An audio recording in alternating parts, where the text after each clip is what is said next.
couple of people like even have messaged me and they're like, can I go on, but like you blur me out. There are so few guys who are bi who feel comfortable in coming out. That's why it's kind of needed. Yeah, all that's right. the point. Yeah. 2 days before the first shoot, just, like, excuse me, but like shit just totally hit the fan. I mean, yeah, like originally I thought this was going to be like a big sort of like group of people, like 10 people, and we're all going to stand through and represent like stats and stuff, and now we've just got 4 people that I'm working with. You don't even have the stats to present the stats. Yeah. I think it's just important now to kind of like let the people who have offered to be a part of this to be able to share their stories, because this is just about giving bisexuals the representation and the voice which we so often aren't even given a chance to And if we provide. don't have the sort of samples to make it about the entire bisexual community, maybe just make it about the people that we have. It's better than nothing, It's better than nothing. Just make and it so about often them. it is nothing. Just So make it about them. yeah.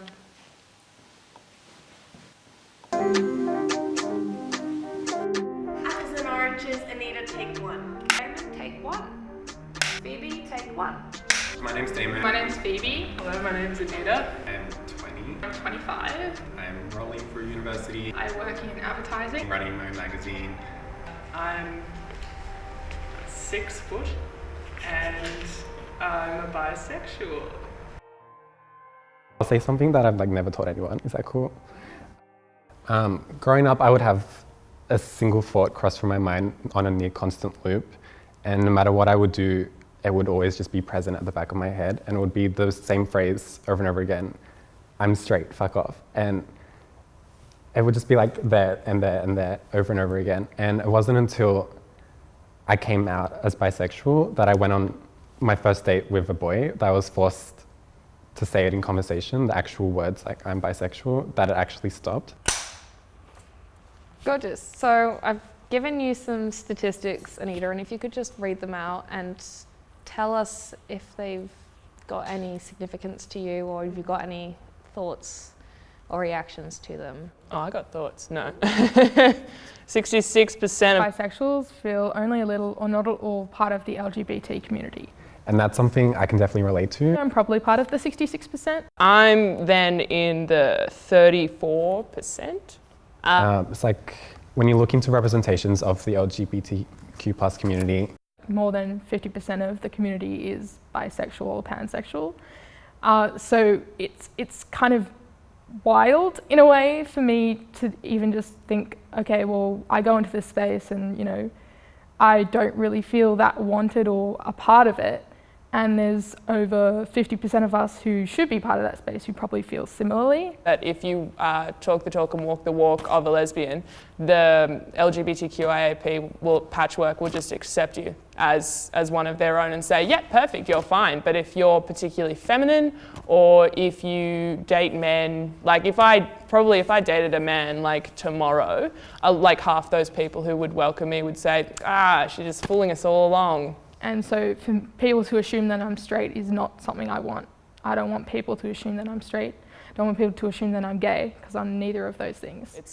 It's like unless you've dated a man and a woman, you don't get that label. If I do go into an LGBT space, a lot of the time I have to almost validate my identity or prove something. I dress the way I do, I act the way I do. I usually only pursue women, so kind of have to explain myself. And I suppose for me, the whole point of that space is that I shouldn't have to do that.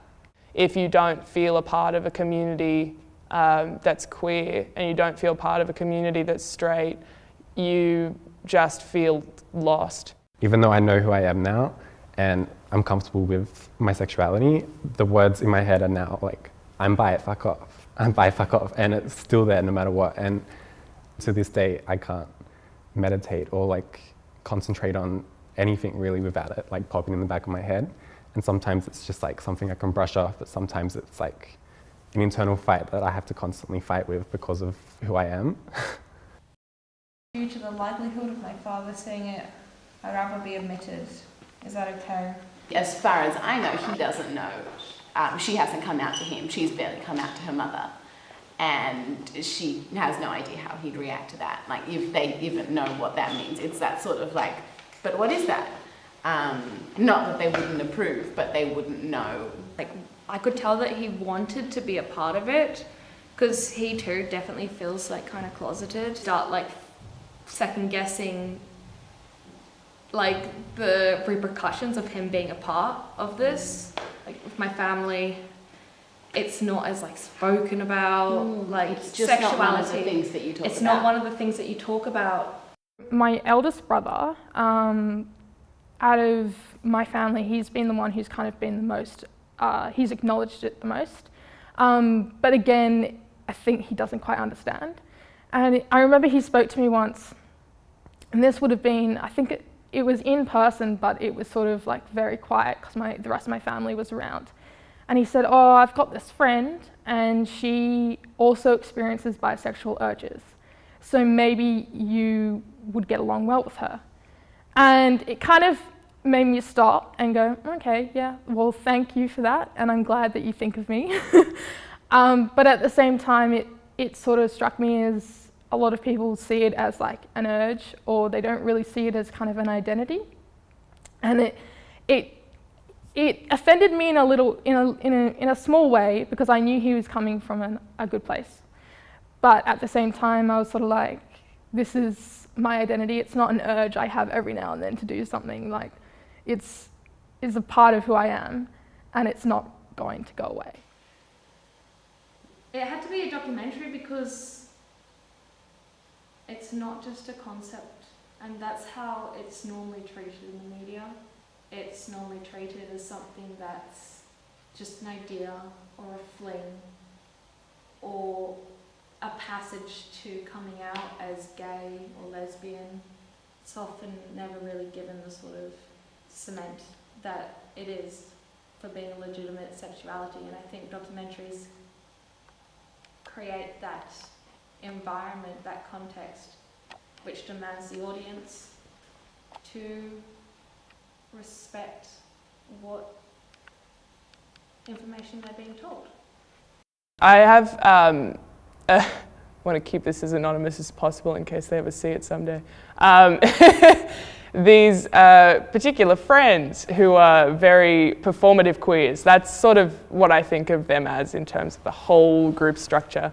And I've gone to several parties with them where at the end of the night, everyone's on some sort of substance and liquor, so everyone's sort of doubling up on something, is out of their heads and starts making out. And if you don't get involved in that, it's like sort of frowned upon. And I've found that myself when I do get involved. I feel like shit afterwards because I feel like it was just like this gross performed orgy and I didn't like it at all. I didn't enjoy it.